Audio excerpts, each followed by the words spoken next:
Bring back that beat DJ. I'm laughing at what you sent in the private chat. I know, it's the truth. And now I'm trying to check and see if I sent that same thing to you, man. I don't think you did. Crap. We may have a surprise guest on tonight's show, possibly. Yeah, it's a surprise to us too, shit. Double surprise. Welcome to the Fourcast. We review movies, films, documentaries, shows in a completely different way. Not your mom and dad review show.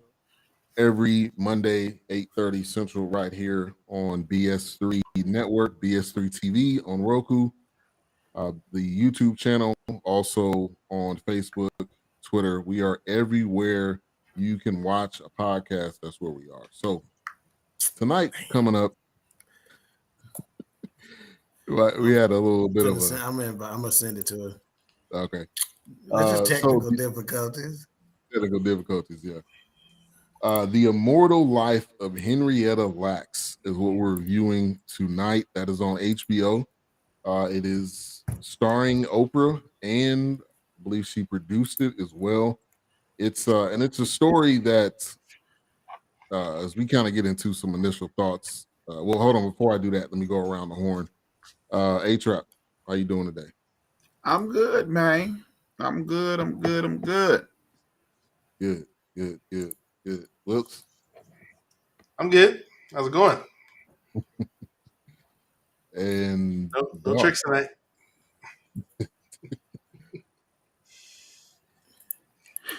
What you say, Wilkes? No tricks tonight. I am. Yeah, I'm good, man. You know, your skin is real bronze out of being out in that damn sun for this Juneteenth celebration. Representing BS3 Network, but really good time. The city of Garland stepped up, put a little money with this situation, and like I said, it was a pretty good turnout, man. So if y'all remember, because y'all were there for last year's Juneteenth, so if you remember, we were basically in a parking lot on the side of this, convenience store kind of little complex, that shares parking lot with this pretty large church. Here we had it at the largest parks in Garland, and they had huge like circus tent set up. All the vendors, and of course us, were set outside of the tent facing inward, where they had all the people that were coming to enjoy the festivities sitting in tables and chairs inside. Had a huge stage for a band that played, which is the Buster Brown Band. Shout out to them, Garland's finest. Had some dancers, some that came and did a little performance. Had a couple of speakers. Let me just say this: when you 15 porta potties, that tell you how big it is. Had food trucks, Cajun, barbecue, Kona ice. Again, it turned out, man. Of course, they in the budget they gave out free waters and stuff like that to keep everybody hydrated.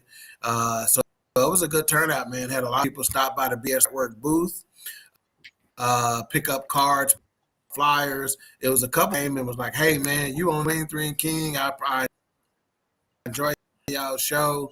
Nice. People who were commenting on the fact they knew who we were. Yeah. So that was pretty cool.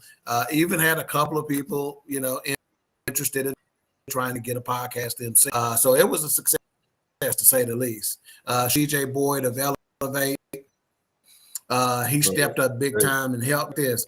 I still be dragging tents back, my pop-up tent back to the truck and loading chairs and generators and DJ. So shout out to him. And of course, Justin was kind of multitasking. He was representing S3 Network and representing the coalition for the community coalition with the city and whatnot. And then shout out to Queen, the educator Queen Mika. She came out as well. And so everybody that came out, we appreciate it. Good time. Yeah. Thank you, everyone. I wasn't able to be there. I had to travel to Atlanta, but appreciate you, Doc, for real, for stepping in. CJ as well, and Mika too, man. Awesome. Yeah, it's big. All right, bring on our guest. Yeah, quit. So we wasn't planning on necessarily having a guest on tonight's show. Well, one person was, but he's been on Queen 3 and King. Amazing stand-up guy. He's coming on the show. The one and only Gary Freeman in the building. How you doing tonight, sir? Good, gentlemen. How are y'all tonight? Doing good. I thought you done moved since being on Queen 3 and King. Business has been good since then. You ain't got a pool there.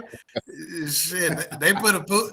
They put a pool in 3 weeks in your house. Hell, last time you had a grand piano in there.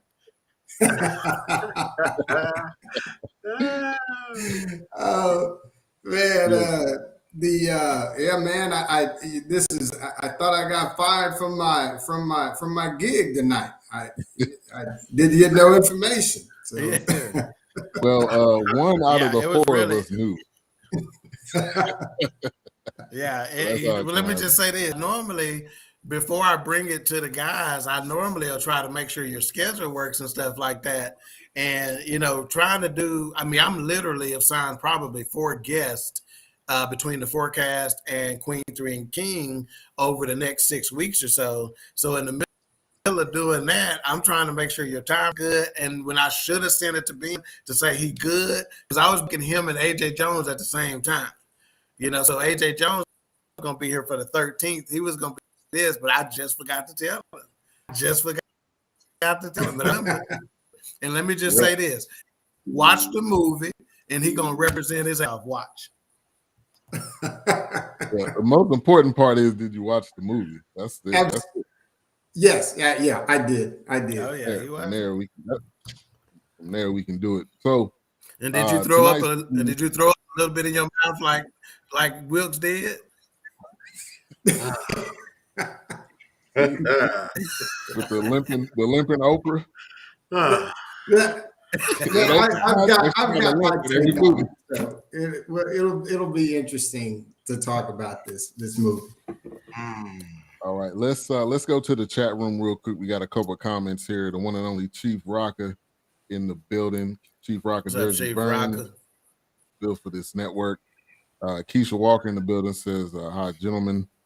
All right, Keisha. Also, what's up, Keisha? Hey, Gary. Hey, Gary. Wait a minute. Go back to that one.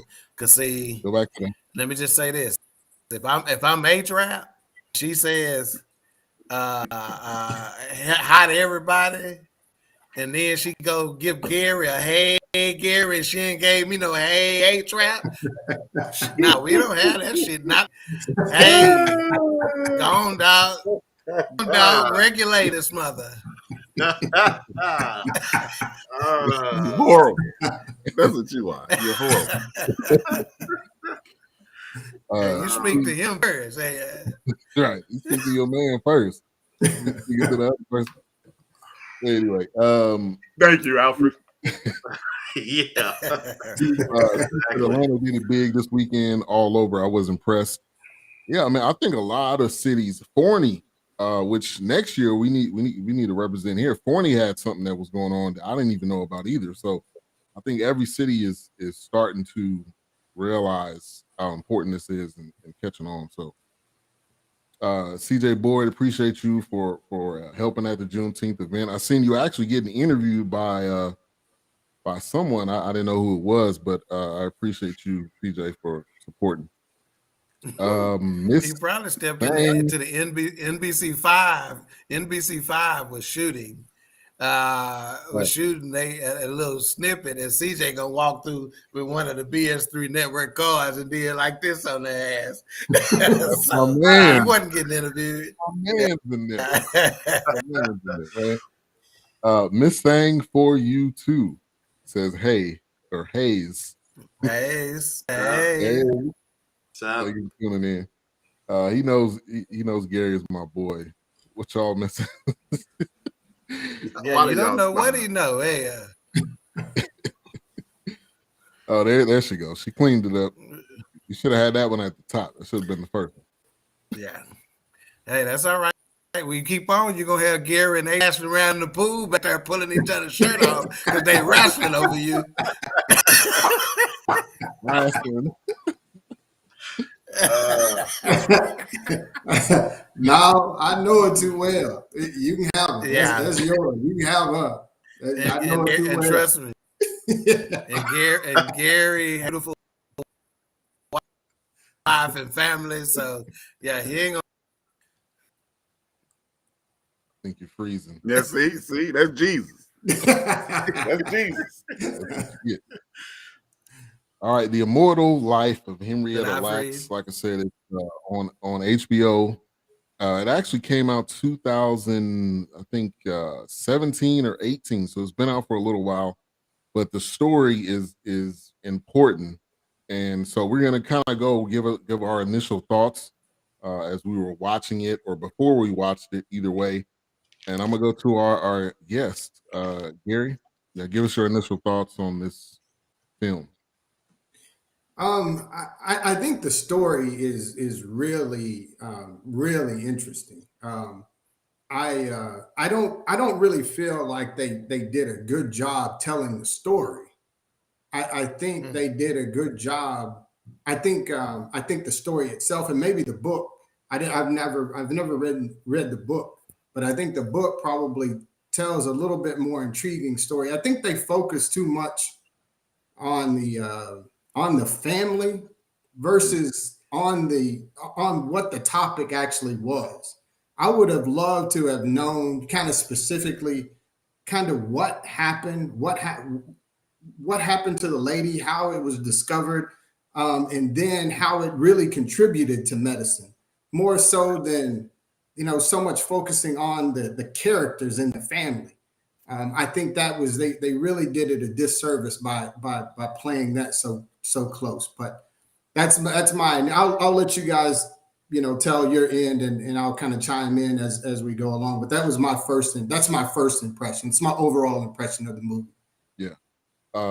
Chef Finest Wine, thank you for tuning in. We're all doing good. Thank you for your support. Make sure to subscribe to his channel. Does a great job. We appreciate you as well for tuning in. She says, hello, this is a book in half, read more than once, follow this history of it. So we appreciate your comments as well. I'm gonna go to A-Trap because you actually recommended this, I believe. No? Keisha recommended this. Okay. You talked about it a couple. Y'all talked about it on my show, but no, I didn't recommend. I didn't even know the movie existed. And like Gary said, I remember watching this initially, and I was like, wow, that was powerful. And usually I watch the movie on a Sunday night or Monday, right before we come on. I may watch it at like 4 o'clock or 3 o'clock and let it, and then I'm ready. I watched this Friday. When I ended it Friday afternoon, I was thinking, hey, that was good. By this morning, I was cussing because I felt exactly like Gary. I was looking at it. I'm like, once again, it shows the trauma in our community and the savior. And I'm sick of that, And then it also showed that it made us look like no matter how much you put us through, we're willing to pimp ourselves out one more time for some money. Because every time they got riled up in the movie, money, and then everybody calmed down. So I'll be a slave or I'll be a whore as long as you give me the right amount of money. And that's what I took away from it. It upset me, but I'm done. Wow. And Arlene, her sales are still living at Johns Hopkins to this day. Very day. They basically cloned the cell. They have so many of them. It's been used for so much. her sale, the law, the law, they just got back in the court about this in November. Yeah. Shout out to wifey. That's my wife right there. She says she's agreed. A-Trap. Theodora in the building. Thank you for tuning in. All right. So by the way, Tanya, Miss Thang, that ain't no old name, dog.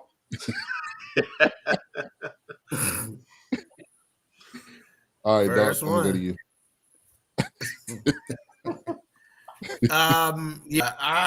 Let's just say this. There's a couple of different angles that I watched this movie from, right? And it's typical for me. Again, I take a spiritual approach to just about everything I do, and I keep my eyes and ears open spiritually, right? Because I never know when God's gonna give me something or reveal something to me, that may not be so obvious. So, and then in addition, I'll watch it from an entertainment perspective as well, right? So I was entertained by the movie. In other words, it kept me engaged, mainly because it was a new story to me, and I think one of the reasons why they don't tell the story well is because they rely on what people are going to do, which is pause it up, Google up, et cetera, et cetera.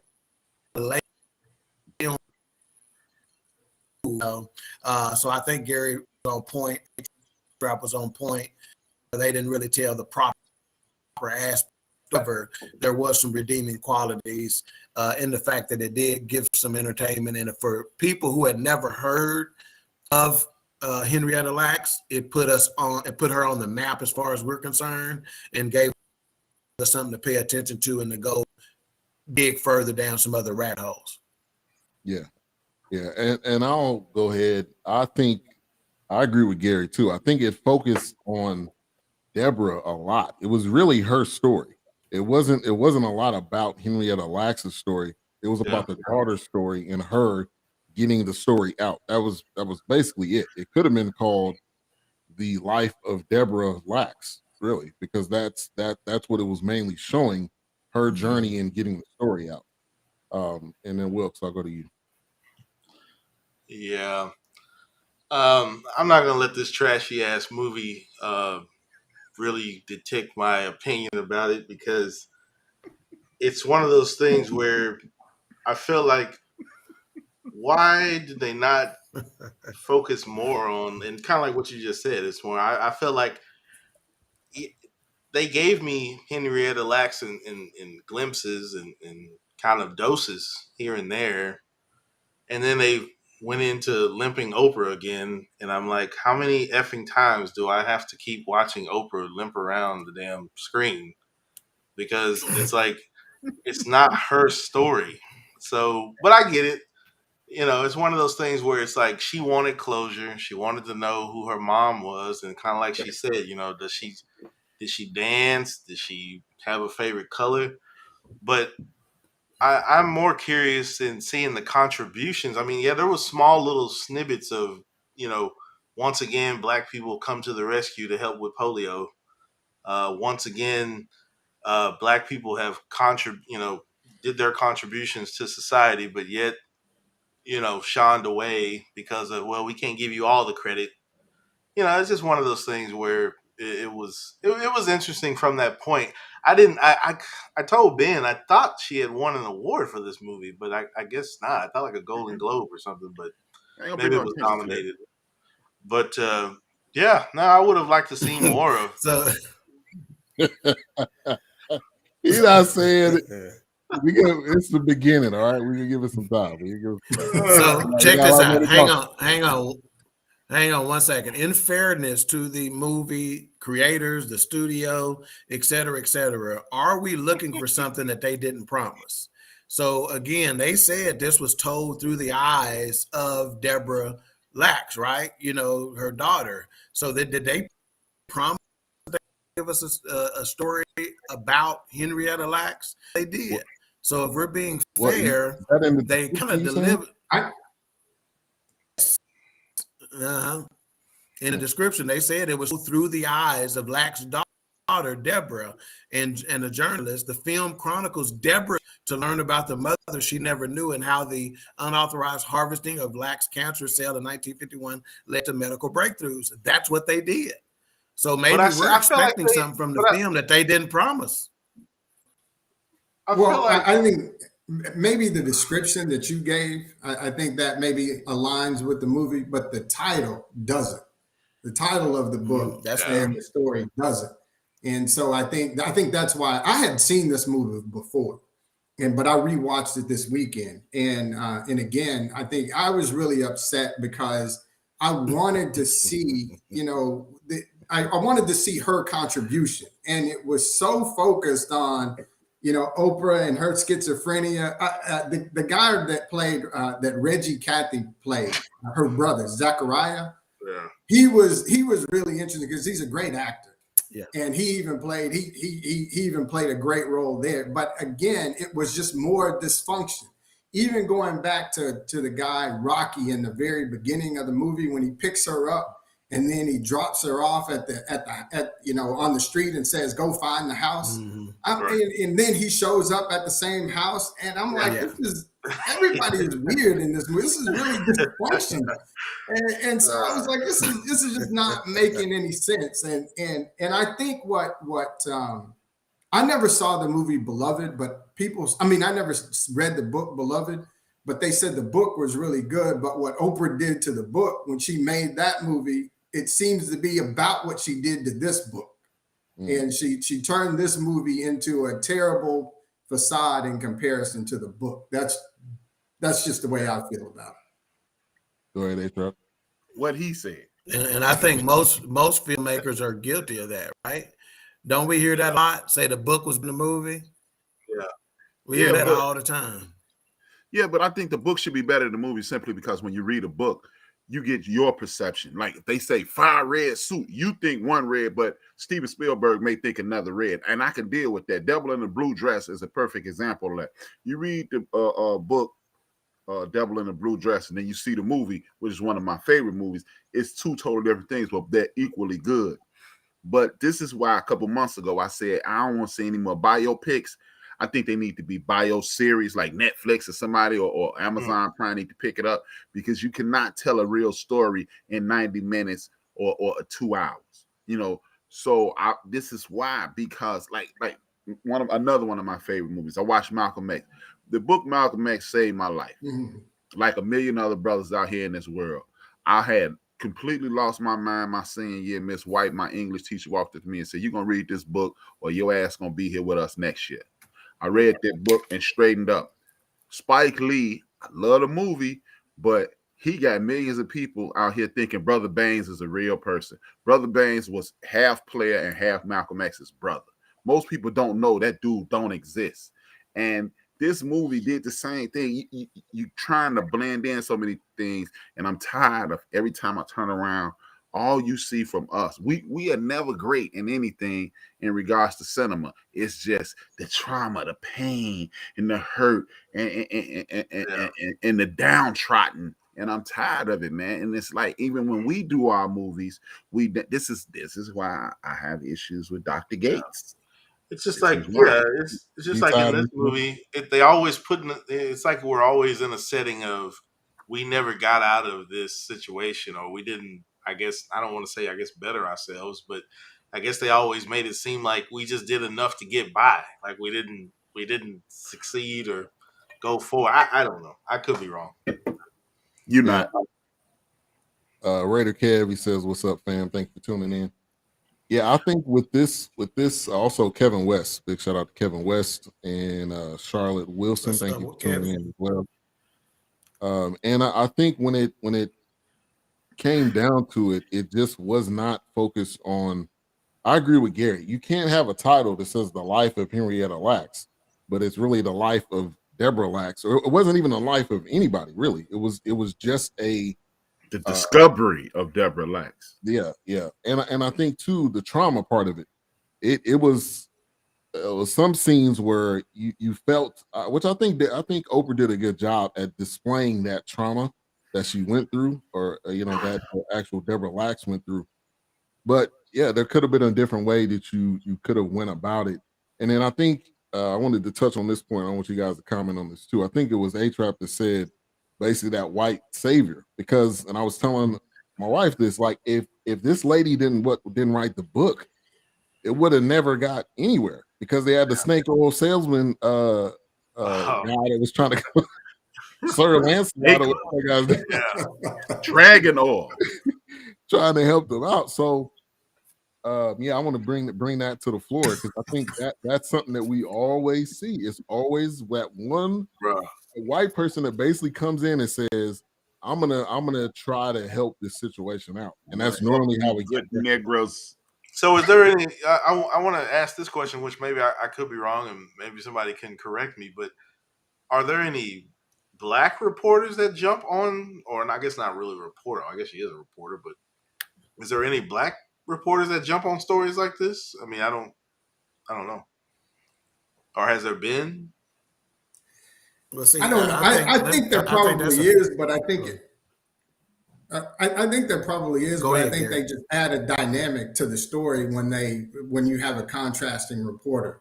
You know, you have a contrasting person, like a white person that's being interjected into this black story. Yeah. I think that's more. This very well could have been the girl. Very well could have been a black girl. I'm not sure, but I think in all of these movies, they always try to, whether it be intentional or just subliminal, they always try to do that just to kind of add a dynamic to the story. Well, let me address Keisha and CJ.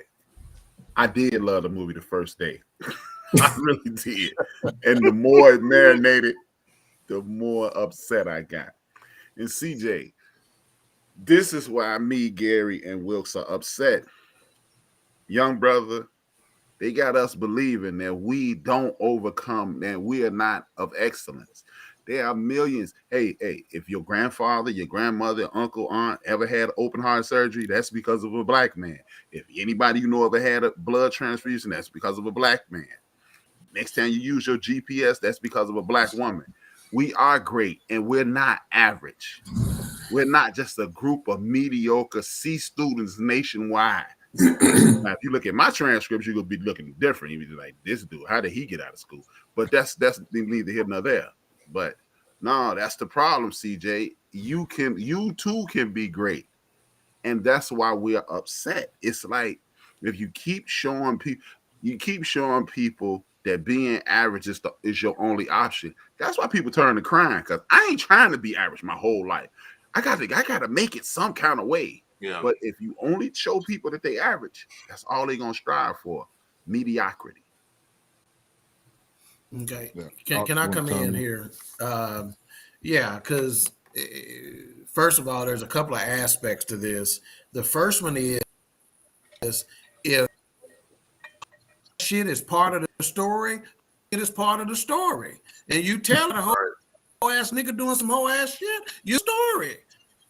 You know, it's just that simple. And then also, if in fact you want, again, somebody to make a movie that focuses on different things, they have the opportunity to do that. Again, I can't tell you how many episodes of the Fourcast where we talk about more black filmmakers doing more black film. So again, whose responsibility is it for that? Them or ours? And again, guess what? We spend our black dollars on white filmmakers telling poor stories about us. So again, we have to vote with our dollars, you know, not supporting those projects if they're not what we want to see. But we can't have it both ways. We oftentimes, in fact, the United America as a country is not telling the whole story, right? We get on them all the time about not telling the entire story. If a filmmaker tells the entire story by saying, look, it was some niggas that had shit in it, that's just what happened. Yeah. Well, to defend me personally, I lost half my audience when I did sports because I don't know how I got on the topic, but I said I ain't going to movies and I haven't been. I ain't going to movies never again. And Ben remembers this. When I went on, I don't know what made me say it, but I was on air and I said I ain't going to no more movies where black people didn't make it and black people ain't starring in it. And I had a whole chat room full of black people cuss me out. And I haven't been to the movies. Well, 2/3 of it is COVID, but I haven't been to the movies since I made that statement. And the only thing I've seen at the movies is Black Panther. And I'm glad you said that. So again, at the end of the day, whose responsibility is it? Theirs or ours? Right. Ours. Right. Raider Kev says, I'm a little late, so I'm not sure if anybody made this point when watching this movie. The parallel was this was medical slavery. And yeah, I mean, they stole this from her and nobody knew until later on. And so I think they did give some flashbacks, which I thought that was a good to kind of tell the story. But it was more geared towards telling the story of the family. And then also with the sister and what she went through and experienced, which technically really didn't have anything to do with the title of Henrietta Lacks, but they gave some backstory. So they did insert some things that I think tied in, to what happened throughout, the life of the family.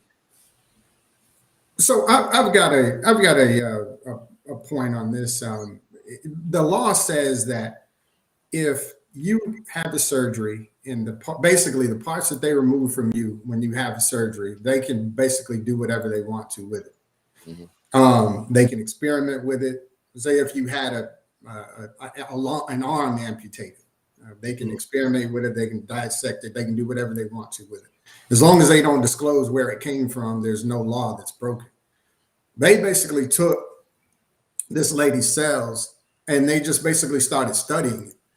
So there really was no law broken. There really was nothing that was really, which is the reason they couldn't win any lawsuits, because there was nothing that they did that was actually illegal or even immoral. They basically, okay, this is something we discovered. We see that her cells continue to reproduce, because that's what cancer is. Cancer is cells that continuously reproduce.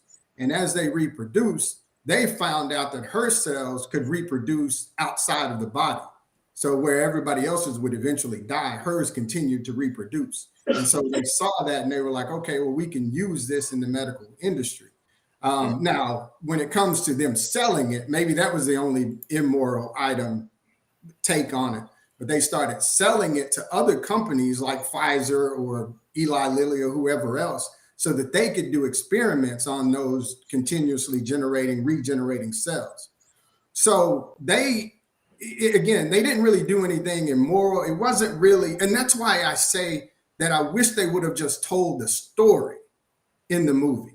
Just, okay, how is this being used? How is it affecting us now? This came from this little black lady in this little tobacco farm in Virginia. And this is what it spiraled into. It spiraled into medication for AIDS. It spiraled into a polio vaccination. It spiraled into all of these different things. That would have been the more compelling story. And even just, and Doc, you touched on it earlier, and talking about it from a biblical standpoint, what the devil meant for bad, God meant for good.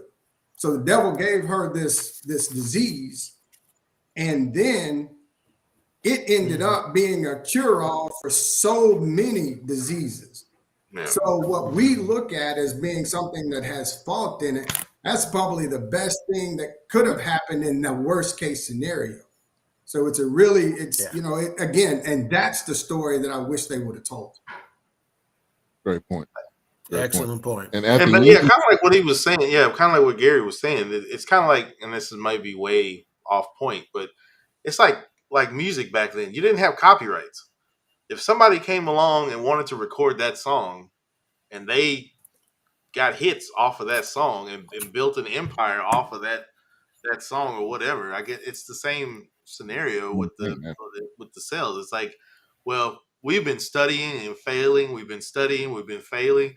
And then all of a sudden she comes along. It's like, well, we got to run with this. It's like and then of course to the high, and like the guy was saying, or I can't remember the actor, he was saying like, well, how many vials do you need? And then they started selling them, and they were distributed across the United States and then around the world. And like the lady was saying, it was later used in the atomic bomb or nuclear bombs. But it's just one of those things where, yes, they gave you a little doorstep there to kind of like, oh, okay, well, this was used here, this was used there. I guess I was just more intrigued at, how or where they were going with that cell regeneration. But it had two lanes, I guess. The daughter wanted to know about her mom, but then some of us wanted to know about, okay, the advancements that she gave the science, I guess. Right. You know what kind of bothered me about this? Well, it was just a question that popped in my head because the history of the United States of America. 32 to 73, you got people walking around with syphilis being untreated. We've been crash test dummies for decades. The first thing after like I said, like I did I said, man, I like this movie, and then by this morning, I was like, I wanted to just did they discover her genetic capabilities and just let this woman die so they could make her one big science experiment? It was something that it just eats me alive. And I like the movie as Dog said, for entertainment purposes. But just knowing what's going on in this country and knowing how they use scientific experiments on enslaved Africans for OBGYN and other things throughout the United States of America history, I just wonder, what the heck? What is this? Could this lady have been alive and lived longer? That's it. Yeah. Did they try to save her, or did they just say, okay, she has something valuable? Now, real quick, I want to say this, and then I'll go to you, Doc. There was a comment by Raider Kev, and at the end of the film, it said if they don't use the person's name, then they don't have to either pay them or give them credit or something. That's why they used Helen, and that wasn't her name, so they didn't have to recognize it at all because they completely used something different than her name, which allowed them to present it the way that they did. First of all, it's amazing. It's amazing that it's already been 37 minutes. Okay, that says a lot, right? But think about this. What if we judged a movie based on the quality of the conversation that it created? Where would this movie rank in terms of what before, right? So when H-Rap said what he said, when Gary said what he said, when Raider Kev made the comment that he made, one of the things that I think about is the perspective with which the movie has been absorbed, right? We can't limited view of who saw this movie that meant to them. What if I told you that young black girl was inspired to, now she wants to be a doctor as a result of watching this movie, or he wants to go be a scientist as a result of this movie, to go try to take up for our people, right? Or look out for our people, or make sure we're not done wrong in this way. So again, I think we have a very limited perspective of who took this movie in and what it may mean to other individuals aside from just us. Right, and there's two we're looking at. We're looking at the quality of this film as a film, and then we're looking at the bullshit they did with regard to us sales. Set the fact that some bullshit that you did with these sales influence our reaction to the movie, et cetera, et cetera. Right. Good point. Yeah, because I'm kind of jumping ahead here, and kind of to Doc's point, I guess, it was one of those things where, man, she's going to be on a warpath demanding answers. But it was more of, and like I said, I'm jumping kind of ahead here, but it's one of those things where it's like, I'm at ease knowing that my mother was contributed to all these different researches, or these researches. If you're going to tell me, well, we're working on this to try to save, a percentage of people that are sick, or to advance whatever we've been trying to create, because we've been failing all this time up until this point. I think once I saw that, her character Deborah was kind of at peace with, my mom is helping, and because I didn't know anything else about my mom. I didn't know if she, had a favorite dance. I don't know if she had a favorite color, but knowing that her sales, I guess, contribute to science and the advancement of science and medical cures. I felt like, I guess, when she kind of felt at ease or she felt at rest from that. So shout out to Travelmatic. Thank you for tuning in. Make sure to subscribe to his channel, part of BS3 Network as well. Really talking about travel and working abroad, and they really do a great job. So make sure to check them out. They'll be their latest episode was today. They'll be on BS3 TV this week. So I think one of the points in this movie is the trauma and the hurt that we experience, because when Rebecca started to come around, they were already, defenses up, because they've been multiple people have came. Maybe it was just one that they showed, but I'm sure there was multiple people that said they would be able to help. And so obviously it's not exciting to see that trauma, but that's, like, to Doc's point, that's real. That's like what we experience. And I'm sure her kids also will have some type of experience of that, because it goes through the generations. You still feel it, even with the grandchildren. They're going to wonder who Henrietta Lacks is. What information are they going to have? Or are they going to read the book? I mean, I think that's the gist of what they were trying to, I think, display in this, as well as, Deborah. And then fast forwarding, she never got to see the book release. She died, I think it was 9 months or 7 months before. Well, I mean, okay. Well, what I can take from this is, what every Black person in America can take from this is this. Open your mouths to your relatives and cousins and nieces, nephews, grandparents. We need to start entertaining conversations about things like this, because epigenetics, for one, is real. That's why that man is laying on that bed molesting Oprah, because he had trauma that was inside him from enslaved ancestors and things of that nature. And then we need to start talking about these things, because when you talk about these things, what happens is the cycle breaks. What we do is tell you, stay away from that crazy Uncle John. Stay away from the kids. But don't nobody want to address that Uncle John actually has a problem. We don't talk about medical history. That's the only way you can hide this Henrietta Lacks story, is if when something bad happens, you just shut up and never talk about it. But if we start talking about these things stop happening. The only way you to break the cycle of trauma is to have conversation about the cycle of trauma. You break the cycle of trauma, and then you build upward. But we would rather hide behind foolishness and lies, and this is how the dominant society, or what I like to call the social structure, takes advantage of our community day in, day out, 24 hours a day, 7 days a week. Yeah. Because it was, one more thing, it was beautiful. One thing I really enjoyed about this is when they showed Henrietta feeding everybody. And it basically showed us what's missing today, because like the man said, half those people weren't even kidding her. But I come from a community that everybody from 1600 to 1700, we looked out for each other. Might not have had a lot, but everybody had something. Right. And now it's, I got to get rich, I got to move away, and I got to disassociate myself with those poor people. And poor ain't bad, man. Some of the best times of my life when I didn't have. Hey, and let me give you one more aspect of this movie too, that was from a different perspective. That was something that was positive that I got, and that made me proud to be a part of the Black community.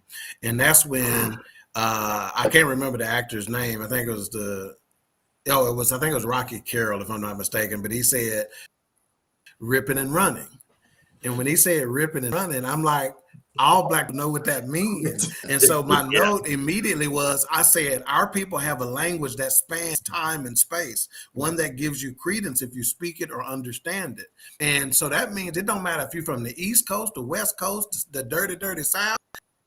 You knew what ripping and running means. I'm like, man, that's a language. I thought, because when I heard it, I'm like, shit, my mom and them say that all the time, and it's like, how it's amazing at how that language travels, man, over thousands of miles and over decades and centuries. And I just thought that was fantastic. And I don't know that there's another culture that can say that. Yep. Black people are definitely bilingual. Yeah, we are definitely bilingual. Yeah. We have our own vocabulary. We have our own understanding. We just never wrote it down, and you never had to take any formal classes. Right. Even as the new words change from fly to fleek, we can still understand what's being said. You know what I mean? It sounds crazy, but it don't take long for us to get it. So yeah, I agree though. It is interesting to see that common ground, from city to city, state to state. And I think that kind of like what Mr. Freeman, what he was saying, it's kind of like it goes back to, when the slaves would sing and they're out in the field singing, only they knew what the song was about. Yeah. So it definitely is in the DNA. It is definitely, one of our many languages that we understand, that code that we speak. This comment by Keisha. I have a discussion coming up about this book/movie with the incoming medical students at my job. And I really appreciate y'all because y'all are bringing out a lot of things that I had noticed. And that's the greatness of this show when you have different perspectives. We all not going to agree.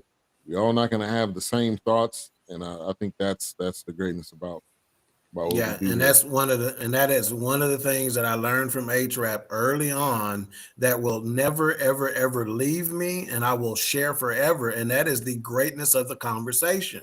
Like we do not have to agree, but we don't have to hate each other because we disagree with each other. It is about the conversation. That is still important. It still has merit to. We can still be homeboys afterwards, say, you crazy. Oh, yeah. We just good. It's just what it is. Because at the end of the day, the importance of whether we agree about a topic is much less than the importance about having the conversation and getting this thing up here, those wheels turning. And getting them thinking and getting them, you follow what I'm saying? Because I guess what? Because if I know HRAP gonna come hard on this, or I know Whip's gonna come hard at this, I can't half-ass this job. You understand? I can't half-ass my reviews. I see why I got all these notes here, because I know these boys gonna come with it, and I can't be half-stepping on this. Yeah, it's a great comment by Charlotte, which is real. We have to be our own advocates with doctors as well, and that. My parents are going through that right now with my grandmother. I mean, you have to be hands-on. You can't just sit back and think that the medical field has your best interest. Right. Because if we learn one thing in this film, they don't. They're because now you're shaking the tree. Yeah, they don't want you to shake that tree too much. Yeah. And that brings up a good to Johns Hopkins. It's another question that I didn't have. When I heard Johns Hopkins before, I had positive thoughts. I didn't know that they had done something like that. Do they have is this a reputation? Because somebody in the film said something about, I would never go to Johns Hopkins. If you want to go to die, they had that hospital in Oak Cliff that we used to talk about all the time at the church. That you're going to go to die. You know what I'm talking about. That's it. Tarleton. Something like that. Charleston Methodist. Charleston Methodist. So she said that about Johns Hopkins. So I wrote down the question. I said, is this Johns Hopkins reputation, is this real? Because again, I only had positive thoughts. Right. Do y'all know anything about that? Yeah, and which being one of the oldest research universities in the United States. But like you said, I guess you got to, unfortunately, I know this is going to sound crazy, but I guess it's like you got to start somewhere. It's like they don't want you to know what's going on, but it's like, well, how do we get to that point? It's kind of like, and this is going to be really another random, it's kind of like Volkswagen. Volkswagen does everything they can to distance themselves from the Nazis, from Hitler. Yeah, you're right. They do everything they can because their vehicles were used in the war and blah, blah, blah, whatever. So it's just like with Johns Hopkins. I guess you're going to have that generation, like HRAP said, eventually you're going to want to try to break that cycle and put on this face or this image of that, hey, we messed up. Let's make it right. how can we move forward? I guess, but that's just my opinion. That's just how I feel. And I think that the hospitals back then were so segregated that I think if you landed in one of those hospitals, they were only going to take you if it was kind of on a research type of tip. Where, you know, we're only going to take it if it's a special case. And in this special case, we're not taking you to cure you. We're taking you to study you. Right. And I think that's probably why they got that reputation. Yeah. And Gary, that's why I said what I said. I think they took her in because they knew something showed up in the lab and said, ho, we let her croak, we winning. It's different. Yeah, and I think, and they brought up the point where they said that they were picking up people. If you were out on the street, they would pick you up and they would take you to, I don't know if they're saying they would take you to Johns Hopkins, but they would take you somewhere and study you and figure out, you know, what they could use.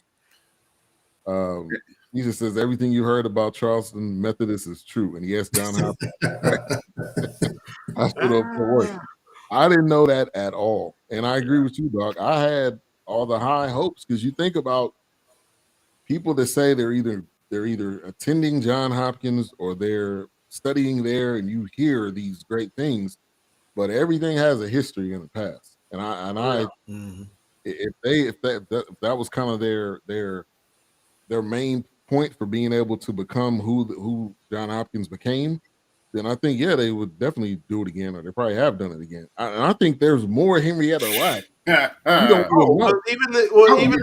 Even in the movies, when they brought that gentleman in at the board, they were like, we don't use the real names of the patients, you know. So apparently they've been already doing it, obviously, and it's not the first time. They've just honestly probably had no success, and like you said, or HRAP just mentioned, it's like they found something, and it's like, well, hey, wait a minute, we got something here, you know, and then let's you know, sound the alarm and see what we got when we go further. The sad thing is all those hospitals that we're speaking about are traditionally in our communities. Like here in Chicago, nationwide, somebody takes someone to the county hospital, you shaking, right? But there was this hospital in me, Charlotte, Big Illinois, Tanya's neighborhood called Roland. I know of guys personally that got shot, and they was like, no, take me to the county. Yeah. Like, look, I'll take my chance on going across town instead of going there. They literally told me they were in the ambulance and said, no, don't take me to Roland. Yeah. So, and this comment here about Charlotte, and this is to kind of what Gary was saying, is that they didn't do anything legally wrong, but it does bring up ethics and morality, which we know that's not very important in a lot of situations. So, it wasn't legally wrong, but morally it was wrong. And I think they knew that, but it's for science. We got to push. I remember that.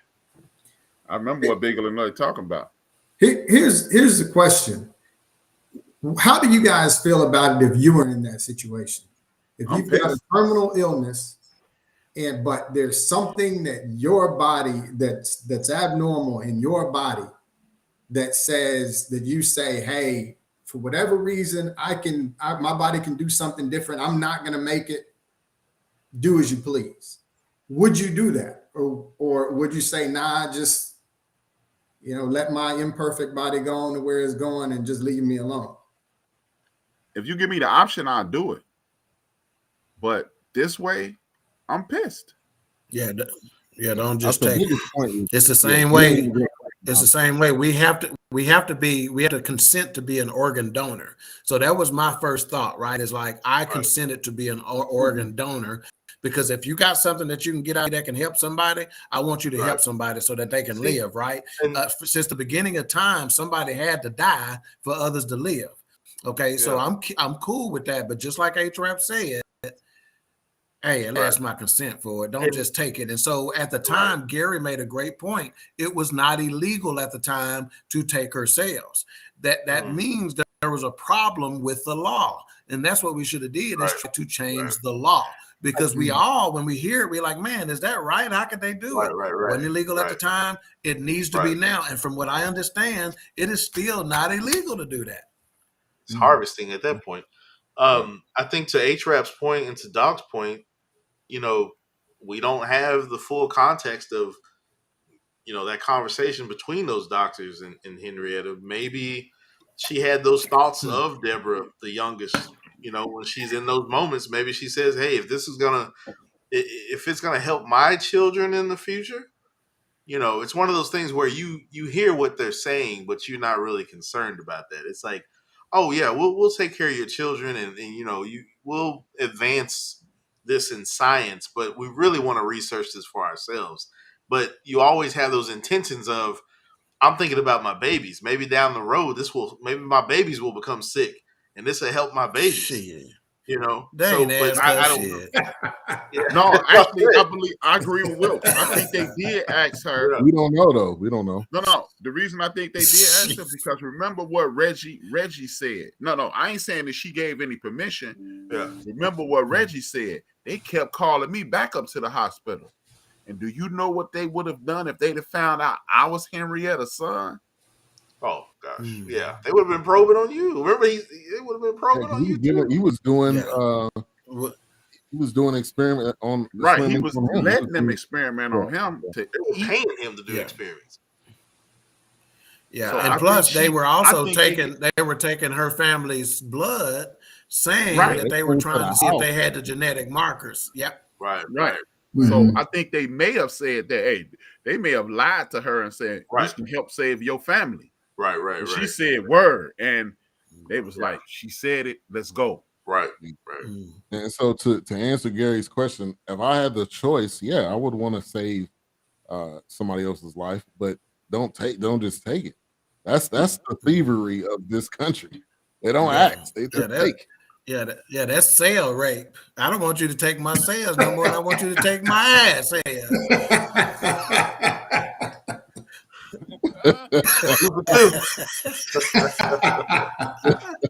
Well, I hope he's got the top off. Sorry. Do you want to go camping?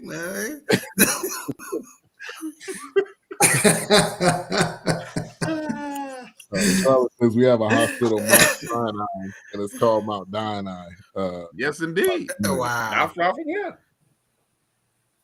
Keisha says Charleston Methodist literally let my mother die. My sister and I almost got arrested because they weren't treating her ailment properly. I don't drive down Wheatland Road since September 23rd of last year.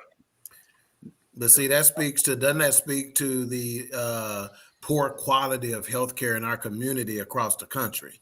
You know, like that is a real thing, you know, and because we don't a lot of times have healthcare, because we don't have the jobs that provide it, we are stuck in taking what we can get. Dog always would come in with that comic relief. We needed that one, man. We needed that one. Appreciate that comment. So, you know, I think the dynamic between Rebecca and Deborah, like that's a black person right there. I mean, we're not gonna give you nothing. I don't know you. What are you trying to do with this? Don't touch my notes. Right. When she tried to reach for the medical records, she was like, "Hold on, we about to do some rolls. What did he do with my cane?"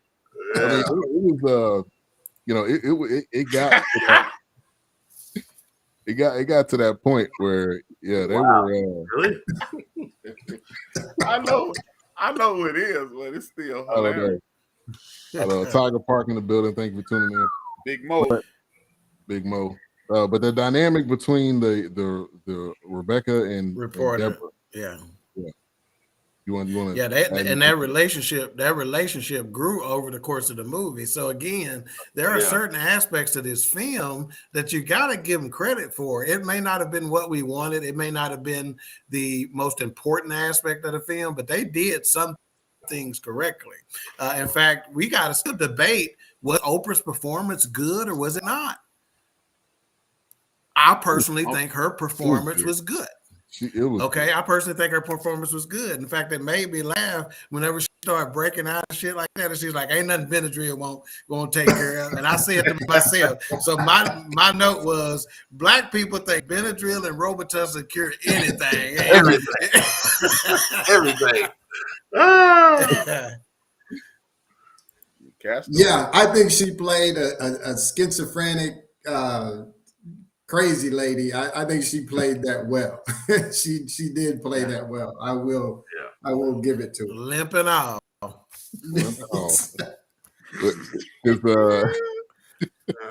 Like I said, in her contract, she got a limp. Now I don't know if the actual Deborah had a limp or Oprah just added that in there.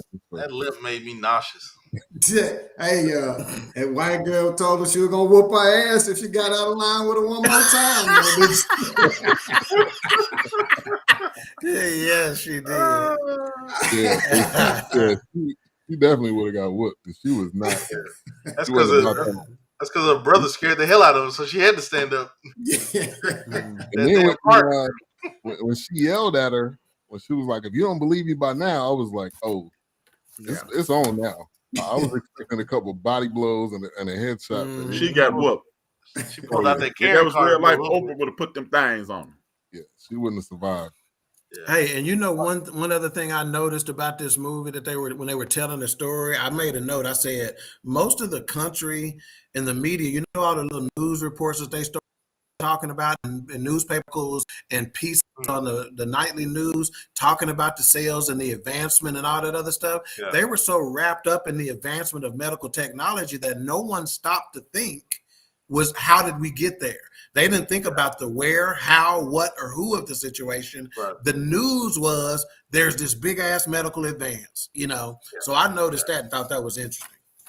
Yeah, it was like one of those, you know, we're here, but we don't really care how we got here. We just finally got here because we know that's been an area where we've been struggling for a cure or an advancement in science. So I kind of, to Doc's point, I kind of feel that when you get a news story that comes out like that and it's like, hey, new advancements, we'll be right back. You know, it's kind of like, we don't care how we got here, but this is the word around the horn. You know, this is happening.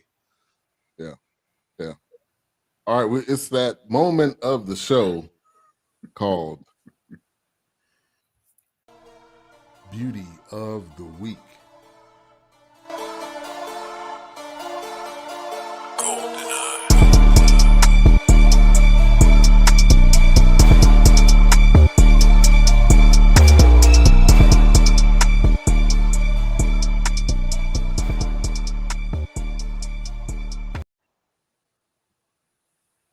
You know what? We're going to have to change pictures because the music don't go with those pictures. See, they are negligees and stuff. The music mean we need to have some pose and some rump shaking going on. You hear me? We need to have some twerking. So we need to change that graphic, okay? Yes, 3 after dark. All right, so this brings us to our segment. There you go. The beauty of... And although there was an honorable mention, and not Oprah. That's the one thing, man. I told my wife when I was watching it, I was like, God damn, I didn't know Oprah was that damn. Well, Oprah, I did. You must didn't see Color Purple. Yeah. Right. All right. So I'm going to start with honorable mention, and that is Lisa Arundel Anderson. She is a natural beauty, as simple as that. In fact, I would call Lisa Arundel Anderson, I would say timeless beauty, and she would be considered a knockout in any decade. However, she can touch Renee Elise Goldsberry. She is the one who played Henrietta Lacks, and look at her. You can tell she ain't even got no makeup on. Ain't she? Look at her. I got all her hair. You can pull on it when you're hitting it from behind and everything. Look at her. You see the hair. It's down for a reason. And that is our beauty of the week. I'm going to print that out, put it above my bed, put that in the spank bank right there. You know what I'm saying? Yes, sir. Don't forget the pecan pie line at the party. I was always yeah. I don't know what the spank bank. To the spank bank. Yeah. Look it up, but not on the work computer. Don't look it up on the work service. Yeah. Look that up on your phone. Yeah. Incognito mode. Right. In the elevator or something. Yeah. And she didn't have that many speaking parts either. It was more just showing her. So I mean, yeah. All right, Raider Kev with a comment. That's why I labeled this medical slavery. Just like other corporations will build on the backs of slaves. Modern medicine was built on the back of this woman without her. Absolutely. That's the biggest thing. If they would have asked and she said sure and would have signed something that's saying sure, then we wouldn't even be talking about this right now.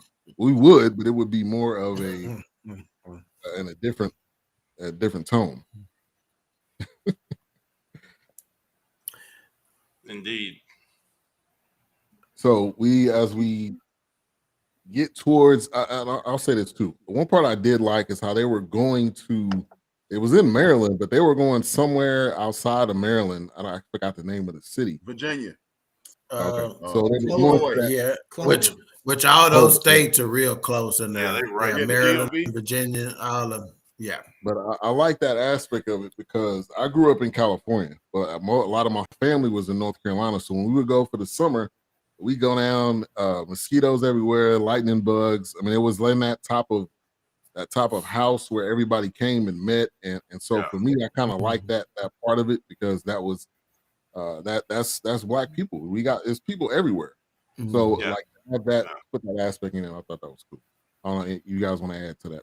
Yeah, no, I mean, even when I saw that when her and the reporter, when they went, I guess that was where they were traveling to go meet the other parts of the family. And I mean, that just took me back to, when my family, being in Terrell and parts of South Dallas, and you had the older aunts that are still living, or the older uncles that are still living, in the cousins, it's like, they've been in that same wood frame house or paneling house forever, and they still gonna cook, they still gonna bring you in, and they gonna sit you down and make sure you're good. So yeah, that definitely took me back, especially being involved in family reunions through the years.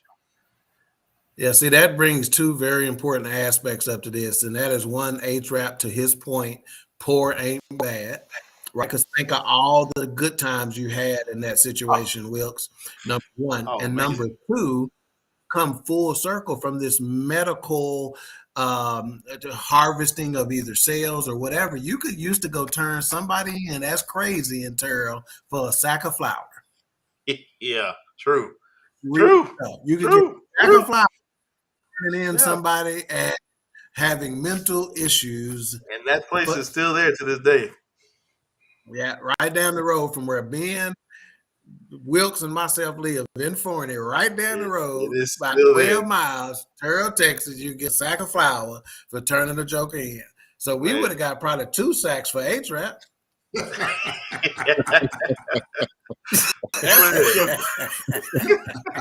Crazy. You might have got some grits. Said some grits. Yeah. Like, oh yeah, get him a cart. I want to add on to Doc what you said, the acting of Oprah. But we look at the actors in this film. Rose Renee, she's been in quite a few films. She's a very decent actor. Rocky Carroll, we remember him. Courtney B. Vance. I mean, it had some heavy hitters in this. So I would say the acting, I think, was superb. Reggie. Yeah. I mean, I think the acting was superb because the depths that you had to go to present a film like this. I think we're all kind of in a consensus, just the way we wanted more of the backstory, more of the Henrietta Lacks aspect of it. But I would say the acting was I had to kill the jokes early when I first started watching. I'm like, man, Oprah too rich for this, man. What is this? I can't. I'm not used to this. But then it She was was like, driving that driving tractor. that Suzuki. I was like, what is this, man? It's like, come on, Oprah, what is this? It's like, no, but no, other than that, though, now You get a car. You get a plate. right? You get a plate. You get some grits. You get some greens. It's like, man, Oprah too rich for this. I tell you, one of the things that I kept wanting the movie to tie back into, or wanted to see the relevance of it, was telling the story about the girl that was in the mental institution. It was kind of like we went down that road for absolutely nothing. Nothing. And that again, that was one of the reasons that I just could not. I just couldn't. I can't give this movie a thumbs up because of that. Yeah, because it just that hurt me.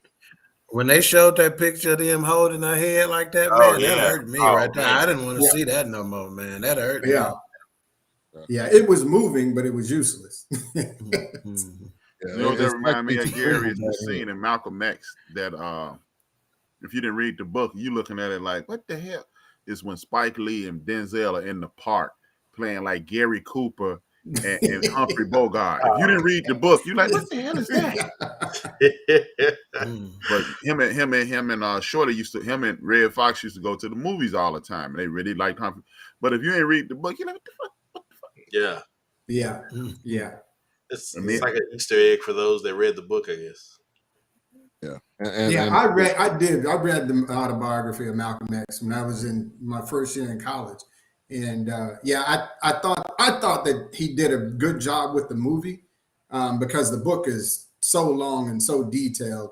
But yeah, some of that minor stuff like that, I was like, what was the point in that? But Spike Lee he's kind of notorious for, I don't know, almost like he wants to be a show tunes director sometimes. Yeah, man. Spike Lee don't know. Oh yeah. Spike Lee that uncle that don't know how to shut the hell up when he tell you the story. I get it. Ain't he died? I gotta go. I was supposed to be at work 3 hours ago. Which I'm gonna remind y'all, Fourcast cast, of a conversation we had. Again, I say we could really sell our after show, right? But we had a conversation about filmmaking. Okay, so here it is again. What we don't like, we got opportunity to do it our own way, and they filming. Hey, I'm made with iPhones out there now. Made that movie on iPhone, and I got a GoPro. Hey, and like I said, Tubi TVs, man, I'm telling you, Tubi TV take your movies. Hey, I've got a lawn chair. I can be a director. I got a GoPro too. Some of those pants with the riding boots that's fluffy at the top.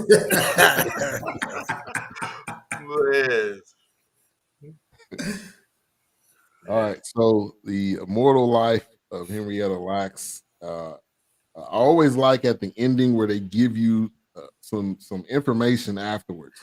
They could have gave us more, but the fact that Deborah died, the what she put into getting her mom's story out, we can't discount that, because that was she had to go through. She had to relive some of the trauma. She had to hold on. She was holding on to that stuff so tight, and she had to release some of it in order for this to become what it did. So I think that's something we gotta mention.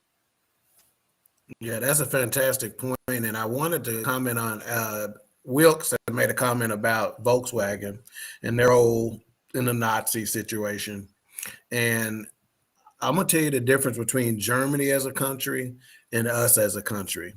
With that whole ordeal, Germany does not back down from the conversation of that. So you got to understand, he's talking about Volkswagen as an organization, but Germany as a country has had those conversations, and they, by all accounts, have moved on have healed from it. One of why we are still divided in this country is because we always want to tamp down the conversation when it's being had. We don't want to talk about the ugly warts of the country, and as a result, we never can move past it. So it's like so I said that. So what brought that up to me is because we talked about Deborah Lacks had to deal with some old stuff to be able to move past it, to be able to get to the point to where she could release her mom's information and stuff like that. There had to be some conversation. There had to be some healing, et cetera, et cetera. But in this country, until we have a true conversation about what happened, we know y'all did it. Y'all know y'all did it. Have the conversation and get past it. But we can't get past it as long as you are hiding it. Right. And it's kind of like Ben may have heard me say this a lot when one of our old coworkers was working there. You got to be able to have the conversation even when it hurts. You got to be able to stand in there when it hurts. Then when you move through that hurt and that anger and that difference of opinion, if you don't come out of an argument feeling sweaty under the armpits and a little sweaty around the neck because you're angry, because you're upset, you've got to hang in there, because I'm just trying to get you to understand this is what I'm trying to put off to you. I'm not trying to make you say I'm sorry. I'm not trying to make you apologize. I'm not trying to make you grovel. I'm not trying to make you lick my boot heels. I'm trying to get you to understand that this exists. And you got to talk about it to get past it. It's going to hurt. It's going to sting. As my grandmother would say, I know you don't like it. I can tell by your body language. But it's going to come back, and you're going to have to address it. You're going to have to talk about it. And you're going to have to deal with that hurt. But let me trust snitch me, on IBM then. But trust me, you're going to get to a spot where we can heal. We can laugh about it. Like Doc said, at the end of the day, we still homeboys. We still good. We're gonna heal from that and grow from that and take from that and establish from that.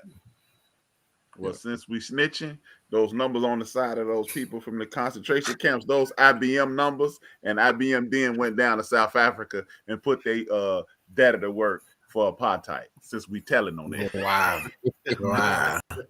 Thank you, Think Pad.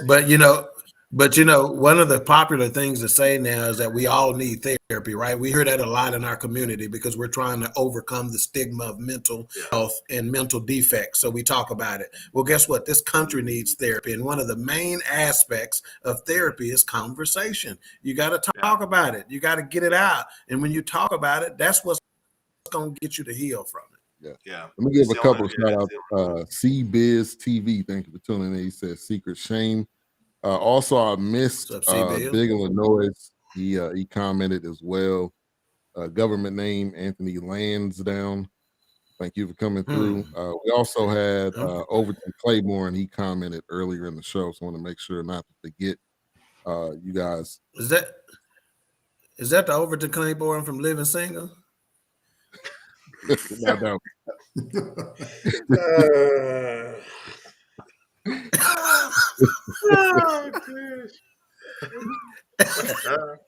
I do this show for Wilkes. For anybody who's wondering, I do this show for David Mayhem Wilkes. Nobody else. Please understand that. He likes being like Overton, though. That Overton. Awesome. This is a great comment. The only reason for some of those unrelatable and uncomfortable parts of the movie, they spark conversations with young people. I think it sparks, with everybody, but I agree. I think young people definitely. All right, so let's get to some final thoughts here on the immortal life of Henrietta Lacks. We're going to take it to our guest, Mr. Gary Freeman. Give us your final thoughts.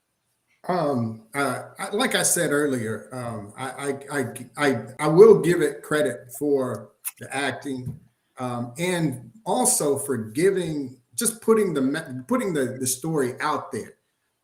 There's just kind of shedding some light on the story. I definitely will encourage people to watch it just so that they can expand their knowledge of Blacks in the medical industry. I definitely encourage that. I also encourage if you guys have ever seen the Miss Evers Boys, That's a very compelling movie.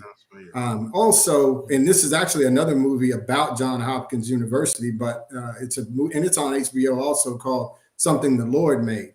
That's also another really intriguing movie.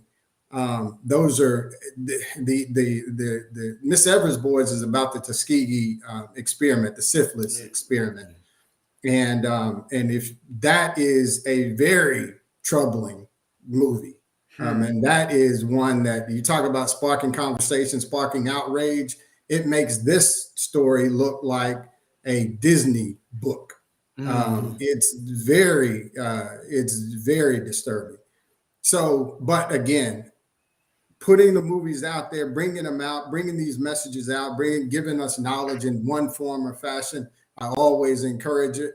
But I will also stand on it's got to also make sense. This movie, if I on a scale of 1 to 100, I give this movie a 75. All right, and we're gonna get to that in a minute. We do a rating, 0 to 5 mics. So 5. Okay, good. Okay, we'll come back around to you on that part. All right, A-Trap. Yeah.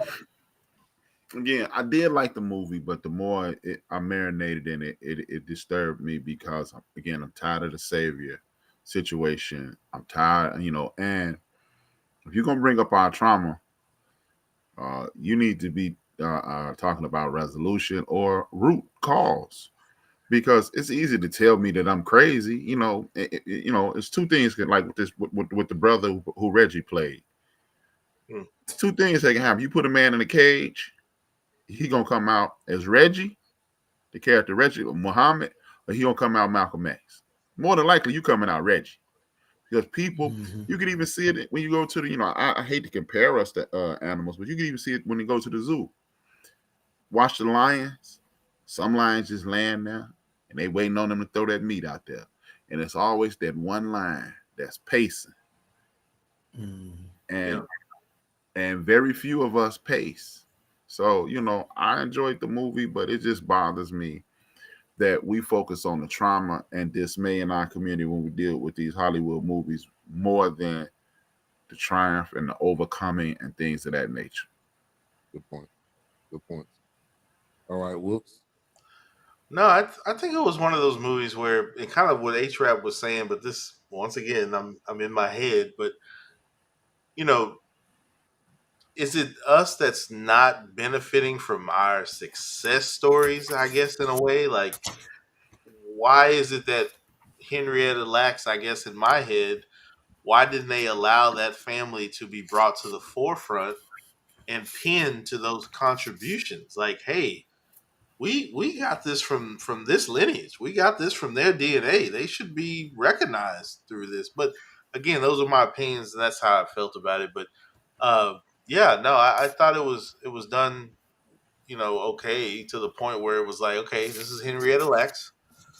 Her sales contributed to a lot of different things, and I guess from Oprah's point of view, I don't know if Oprah was trying to push the efforts of the daughter, or she was just trying to push the relationship between that young daughter and mom that she didn't know. But no, I thought it was for what it was. I thought it stood up for what it was. There could have been a little bit more about the contributions, but I think from where it was, it did okay.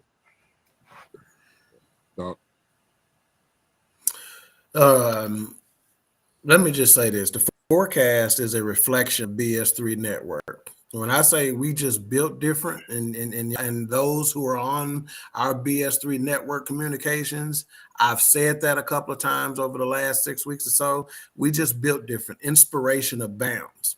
And as H-Rap said, they focused on the trauma. That doesn't mean that we have to. So I encourage those who are watching film, you watch it with, again, spiritual eyes and ears wide open. Okay. And for me, I became emotional thinking about how much our people have been stolen from, taken advantage of, mistreated, and we still want to love and care for humanity in spite of it all. Those that would do us harm, those that see us as less than, they miss it. They miss the amazing souls that we are. We came in peace, and when it's time to go, we'll leave in peace after the violence.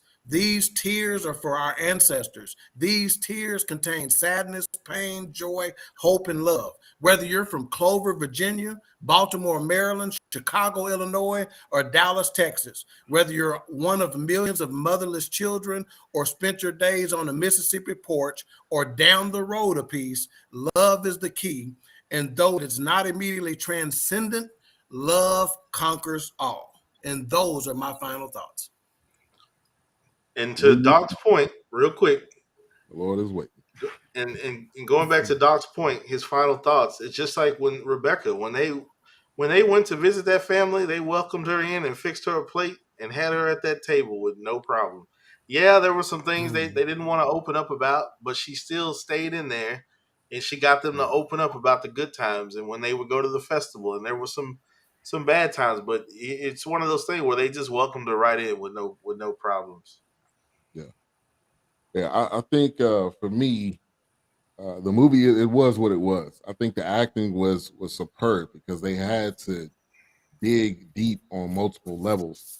Yeah, I think the story left us wanting more, and ideally, that's what movies are really supposed to do. It's supposed to leave you with your mind thinking and you wanting to talk about it, you wanting to conversate about it. But I think it doesn't leave you with a happy feeling in your gut because you know that this was thievery at the end of the day, and then come to find out that Deborah didn't even see the book released. But I think for her mission was done. Her mission was completed. I got my mom's story out. That's what I wanted to do. Now I can go in peace. So yeah, I think it was good to watch, and I would recommend people to watch it. I know we've talked about it on every different level, but you still need to watch it for yourself. So, and that's my final thought. All right, rating. 1 to 5 mics, 1 being the worst, 5 being the best, what we do here on the Fourcast. Raider Kev already gave it 3 mics. The content and info was great. The movie gets 3 mics. So we're going to go back to Freeman. We're going to go back to you first. What would you rate this film? I'm going to give it a 3.5 because I think it's must see. I think especially young people, I think they need to see, some positive contributions. It's not going to, but just as a warning, like I said, it's not going to give you great detail about exactly what that contribution was. You may have to do some independent study to really kind of get into that detail. But overall, it does get the conversation started. It does get the message out. That's why I give it a 3.5. Okay. All right. Whoops. Kind of what Mr. Freeman was saying. I have to say a 3.5 on this one because no matter what outside of this movie in life, get your story out there. Nobody's going to tell it better than you. Get your story out there. People are going to try to bury it. People may tell you, oh, you can't do that. You're not supposed to be trying to move. Why are you going to do that? They just going to shut you down anyway. Get your story out there. And I think that's what Deborah was trying to do because she had her doubts when she got the phone call twice. 1 minute she was in the direction and then her brother talked her off the ledge and then she was like, no, I can't talk about it. But no, I have to give it in that aspect. I'd have to give it a 3.5 mics on that one. Okay. All right, Doc. Yeah, it's interesting.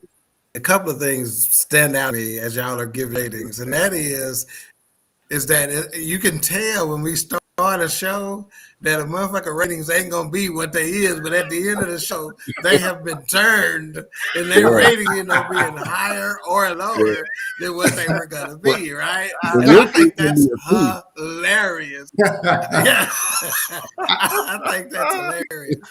But another thing, in all seriousness, we got to be careful at how we critique people for how they tell a story, and I'm gonna tell you why. Because guess what? Ain't nobody else telling the story. At least they told it. I don't see no other movies out here talking about it. So I got to give him some credit for telling it. But again, we are here to judge the movie, the film. And based on my judgment of the film, I'm right where Raider Kev is. I'm at a solid 3. That's where I've been from the moment I watched the film. That's where I am now. I think it's a solid 3, which again, that's right down the middle of the road. Okay. All right, A-Trap. Okay. I'm gonna go ahead. You battling this one. Let me come back. I love this.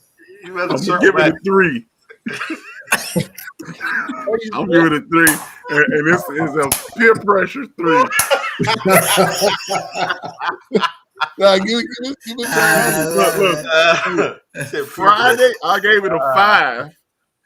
Saturday it was down like 4.5. It was declining. As Dog stated, when this show started, I was at 2.5. Y'all gave it some 3s. I was like, And see, that's unspoken language right there. That's unspoken communication. That's unspoken communication, A-Trap. Because when we start giving ratings, A-Trap automatically start grinning because we know this shit going to be funny. God. People are not going to say what they were going to say. Yeah. Okay. I listened to Gary and I listened to Wilson and I said, damn it, man. Okay. And this is what I love it, man. I said, all right, I was going to go 2.5. But then this is what really, as they were talking, this is what really happened. I started looking at those flashbacks. I started looking at black folks sharing food. I started looking at those county fairs and all that stuff that we missing as a culture, right? It's the social structure that's the part of the social structure that's missing. So somebody, I think it was Raider Kev, mentioned this will make people talk. And like good brother CJ will see that, and he's gonna be forced to ask Justin or somebody a little older than him, what's up with that? Yeah. And that's why I pulled it up to a 3, because it will spark conversation. And I remember going to my grandmother's house for Thanksgiving, and it was a 8, 9, 10 person line. To this day, I've never tasted chitlins because that line was so long. And I asked my mother, seriously, I said, Mom, I need to get over to my dear house next Thanksgiving early, because they say her chitlins are delicious. And my mom was like, do you know what chitlins are? And I was like, it's good. Everybody says it's good. So I get to the front of the line and next year, and I get a bowl of chitlins. And I say, what's this? And they told, I said, oh, I'm not eating no dude. So, but that's those are the memories that memory is invaluable, because my brother also showed up at Thanksgiving with 2 broken arms. And my grandma said, "We're gonna wipe your butt." That ugly girl, and the ugly girl was standing next to him. So that's why it got pulled up to a 3. Because I'm like, the ugly girl story, the chilling story, that communal, that, like, remember we talked about this a couple of weeks ago, how 3 black women can say and it means something totally different. So it got pulled up to a 3 on that, and I'm gonna go with the 3. That's fair. Okay. All right. I'm actually gonna go with a 4, because I'm judging it based on what it was, and I didn't know anything about Henrietta Lacks. So for me, this was learning. It was learning whatever they gave us, and the acting was great. I mean, the Gary Vance, what's his name? Courtney B. Vance. That role he played was hilarious, because I know that's not him, but the way he played the role, like Charlie Murphy, the role where you believe. That's part for me. Where you thought that this was the family. You didn't think that this was Oprah. You thought that this was what the family went through. That's right. So I'm gonna give it a 4.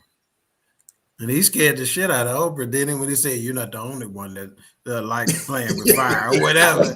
Shit, I was scared for Oprah. I'm like, "You better not fuck with him." Like, what's going on? He's naked already, Oprah. Yeah. They put that moving with him. Oh man. And yes, right, I call her Okra. Okra. Yeah, I was like, you call it Okra. Every time. I ain't never saying that other name. Man. All right, what's coming up tomorrow on End of the Bench? Oh, the End of the Bench is gonna be kind of sticky and cantankerous. Come on, cantankerous. Talk about these teachers with these guns in Ohio. That might not be the smartest thing in the world. And then they only have to have 24 hours of weapons training. They reduced it, right? It was like 400 hours. They reduced it down to 24. Yeah. And then the Casual Slave Killing Act. It's been like, remember I told y'all a couple weeks ago, in your state, Oklahoma and Missouri, just right off the top of my head, they reenacted the Fugitive Slave Act, and they dressed it up as an abortion situation. If a woman with an abortion goes and you don't tell, you in trouble. That used to be the Fugitive Slave Act. And the reason you can kill a black person in this country is because of the Casual Slave Act. And that act basically said if you want to kill a black person because they resisting, it's okay because they resisting. And when you watch the police, you see that. You see that they killing us with no remorse and no pushback. My daughter got accosted this weekend. And then I'm talking about how, one of the things that's kind of annoying to me is if one of us says something about white folks, like if the chat room jump and you say something about white folks, one of the first things that we'll see in the chat room is not all white folks. And I'm gonna just lay out things that since it ain't all white folks, right, I'm gonna need y'all to do three things. I need y'all to learn how to be advocates. You need to learn about us. Then you need to be unsolicited advocates, and then you need to be a broker of this peace that you claim you want. And don't do it when I'm standing there. Do it at the Thanksgiving table when Uncle Jesse called me a nigga. You that nigga boy that you hang with. That's when you need to be stepping up. That's when you need to be brokering peace between us. And then talk about the young man who had a terrorist attack enacted against him in Sanford, Florida. Sanford, Florida, back at it. If you don't remember what Sanford, Florida is, I got two words for you. Trayvon Martin. Young brother driving through the streets. They say he was speeding. Okay, he's 16 years old. He probably was speeding. But these people, what did I write down? These people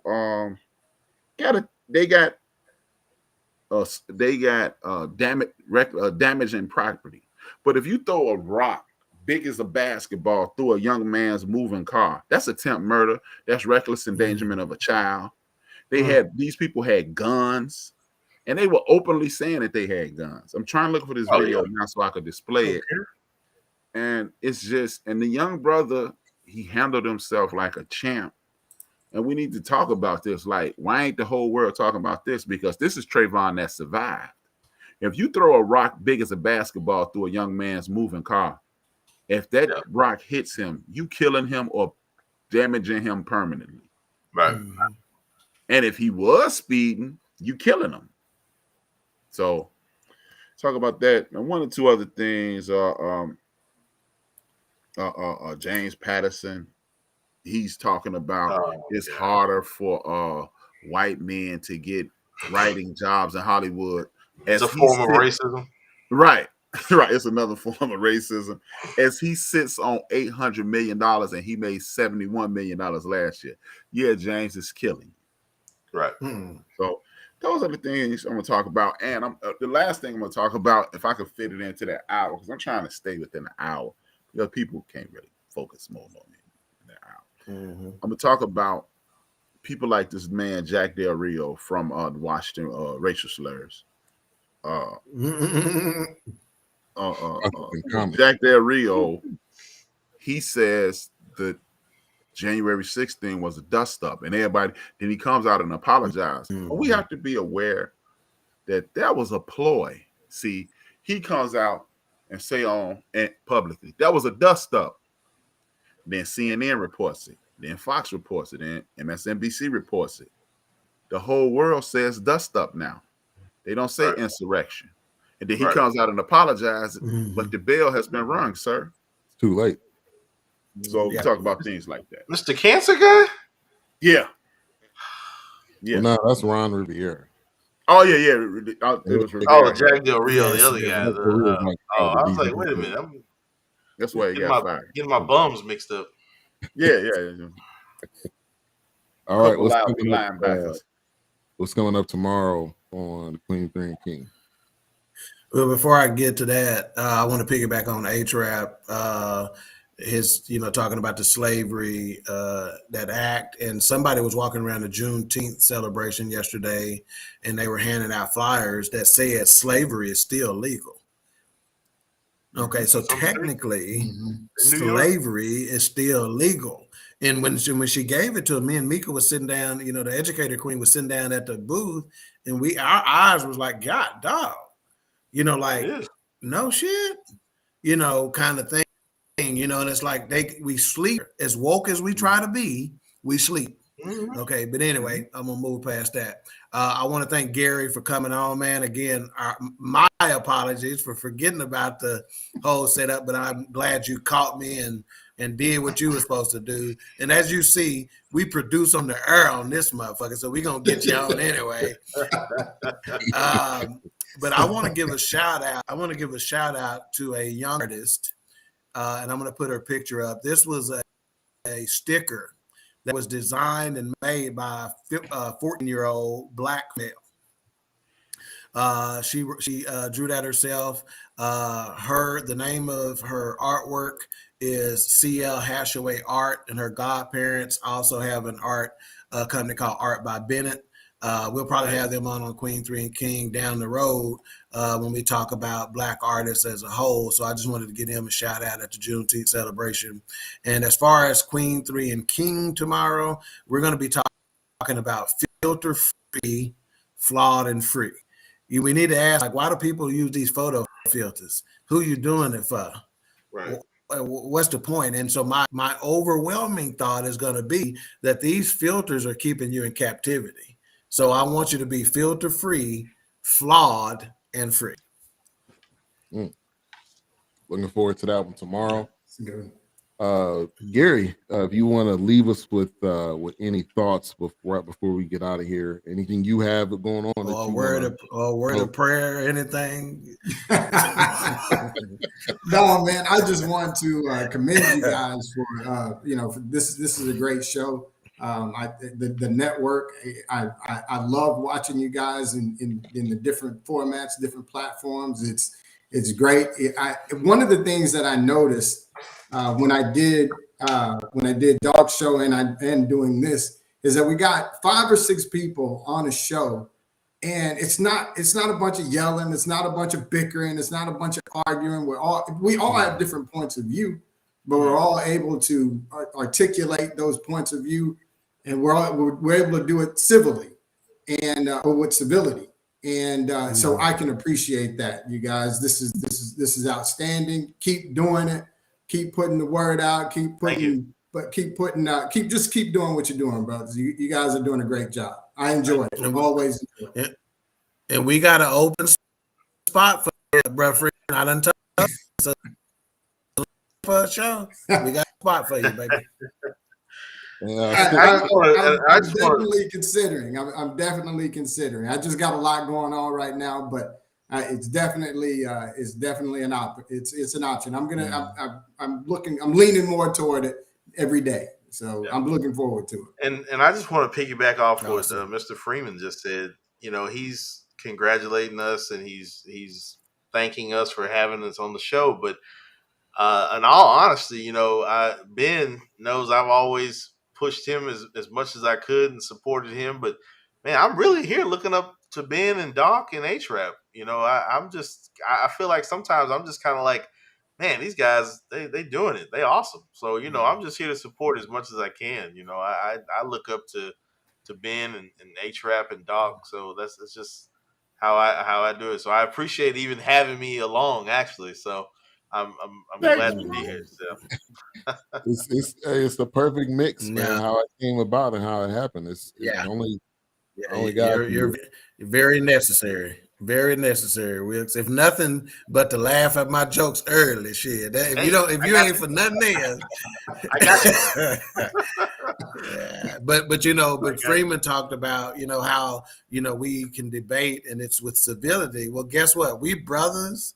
And so, and whether it be Queen, Three, and King or on here, sometimes we're going to come at each other. Matter of fact, there's a couple of folks after the show a few weeks ago. They say, y'all all right, man? And I'm like, man, yeah, we good.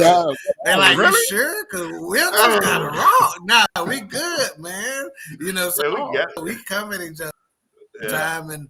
But that's what brothers, that's another thing that A-Trap is very early. He's like, we're not friends, we brothers, we family, man. So, that's what family do, man. Sometimes brothers and sisters or brother siblings gonna argue sometimes, and sometimes we trust each other so much. I can say what I want to say, and I'm not worried about what they're gonna do with it. That's a trust factor. So, absolutely, absolutely.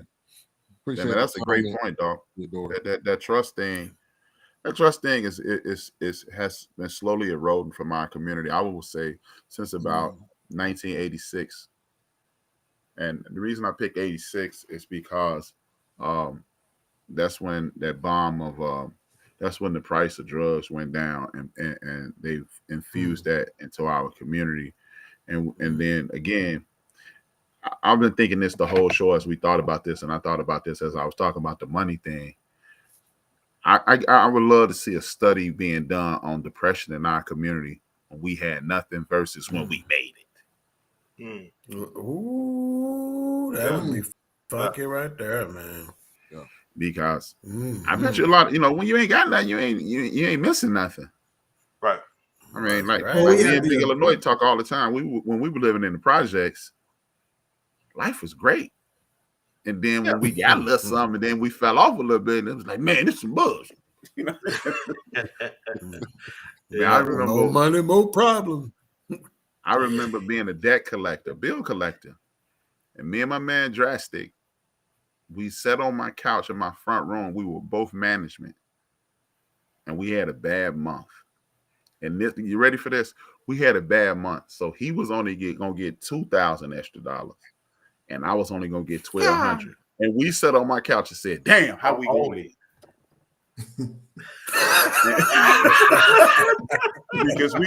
because look, 1 month I went and bought a Camaro cash.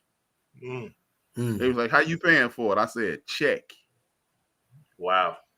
That's how good collections was back then. Yeah. Wow. Oh, definitely with Diners Club and MasterCard coming on the scene. Credit cards. Man. Oh man, that's it. Man, I remember if y'all saw the episode with Brenda Meyer. She is a person who was formerly humanly trafficked, and now she's an aide to the White House on human trafficking. She even mentioned, she's like, "You used to love your Camaro, boy. I used to damn near lick that thing clean."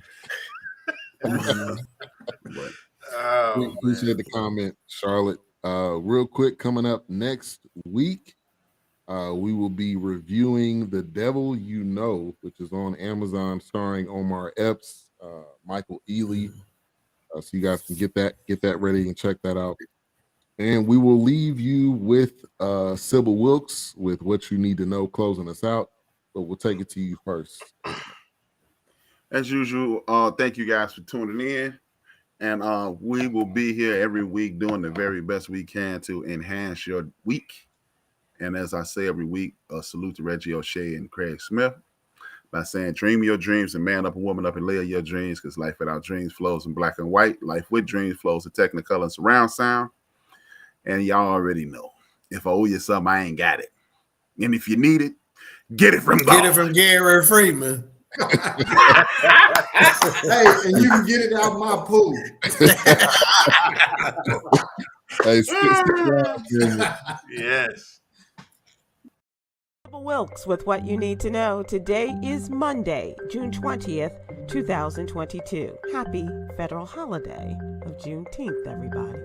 Number 1, Monday marks the second official federal holiday honoring Juneteenth. It was 157 years ago, June 19, 1865, the slaves in Galveston, Texas, learned of their freedom from Union soldiers. This was 2.5 years after the signing of the Emancipation Proclamation by President Abraham Lincoln, and 2 months after the Civil War ended with the surrender of Confederate General Robert E. Lee. It was 1 year ago that President Joe Biden signed the Juneteenth National Independence Day Act into law, recognizing June 19th as the federal holiday. But what about our states? Some states, including Alabama, Mississippi, South Carolina, and Tennessee, are still slow to do more than issue a proclamation, a memo, or a resolution. Number 2, photos, video, and testimony were presented during Thursday's hearing of the House committee investigating the January 6 attack on the U.S. Capitol, and it demonstrated how close Vice President Mike Pence was to extreme danger on that day. Testimony before the committee indicated the mental games and name-calling initiated by Donald Trump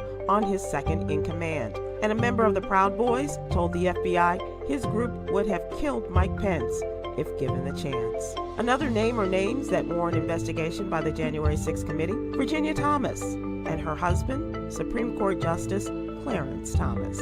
Number 3, the Centers for Disease Control and Prevention has signed off on vaccines for Americans younger than 5 years of age, allowing shots to begin immediately. The move came 1 day after the Food and Drug Administration issued 3 new authorizations for COVID-19 vaccines. The Biden administration pledged to start shipping up to 10 million doses to states, pharmacies, and community health centers immediately after the FDA authorization. Number 4, 2 white Florida men have been charged with a federal hate crime for allegedly beating a black man in a store parking lot while yelling racial slurs. According to the U.S. Department of Justice, Roy Lashley and Robert Lashley were indicted by a grand jury. The pair have already been charged with assault and battery under state law for the November attack of the black man in the parking lot of a Family Dollar store in Citrus County, Florida. Federal hate crime charges carry a maximum of a 10-year prison sentence and a fine of up to $250,000.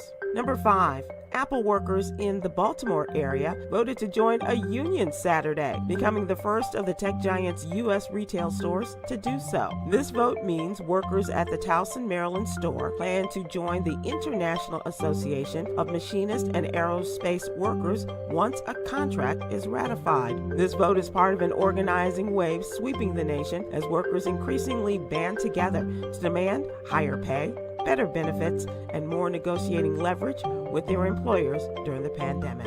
Here's your daily inspiration from Yogi's Jewels.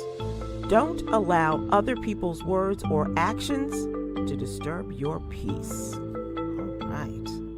Thank you to our What You Need to Know partners, Alpha Kappa Alpha Sorority Incorporated and the American Heart Association. To subscribe to my free daily newsletter, please visit SibylWilkes.com. Be informed, be empowered.